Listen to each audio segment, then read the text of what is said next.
नमस्कार दोस्तों, एक बार पुनः आपका मेरे इस चैनल में स्वागत है।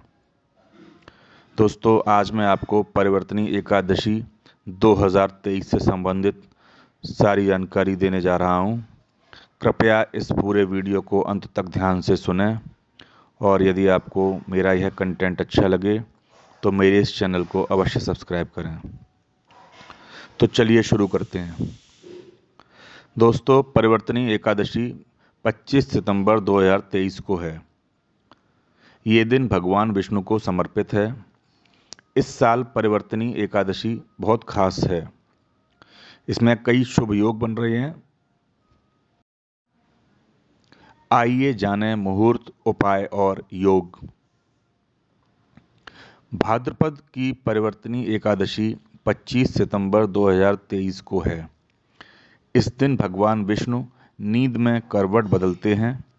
परिवर्तनी एकादशी डोल ग्यारस, पद्मा एकादशी और जल झूलनी एकादशी के नाम से भी प्रसिद्ध है।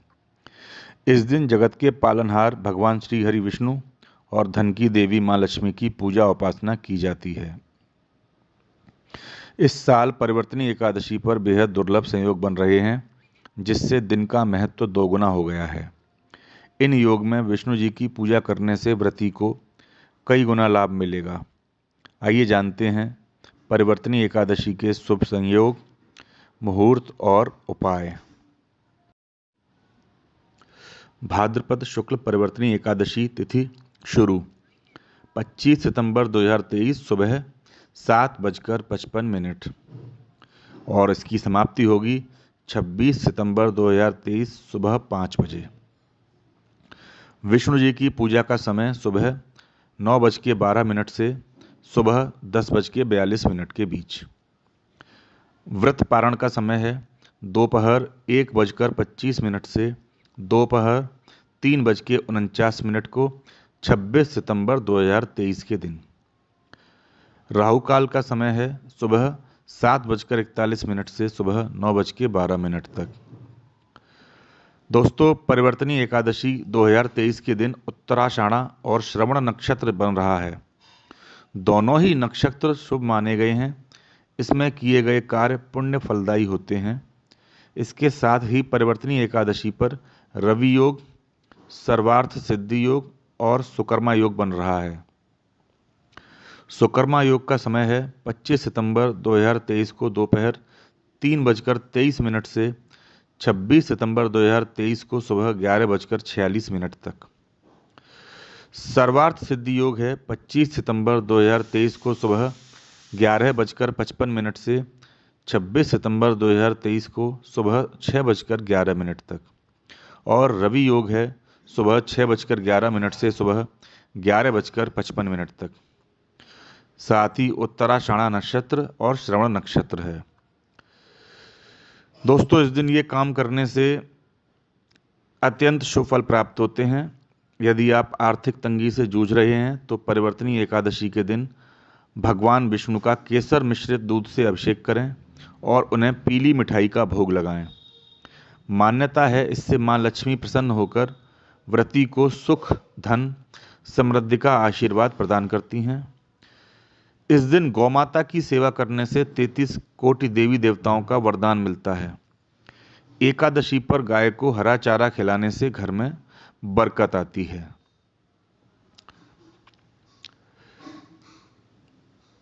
दोस्तों, अब हम जानेंगे परिवर्तनी एकादशी व्रत से कैसे कोसों दूर रहता है दुर्भाग्य और इसका महत्व क्या है और इससे संबंधित पौराणिक कथा क्या है।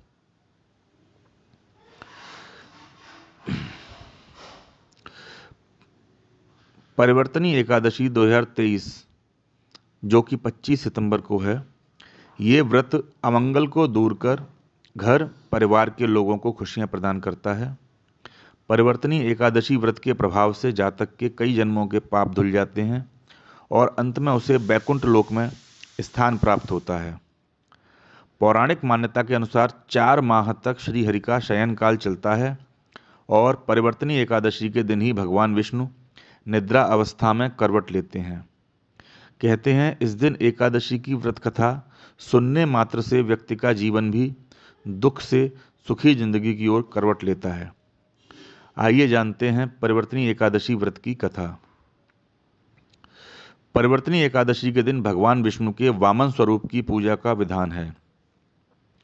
भगवान विष्णु के वामन अवतार की पूजा करने से मां लक्ष्मी की कृपा प्राप्त होती है।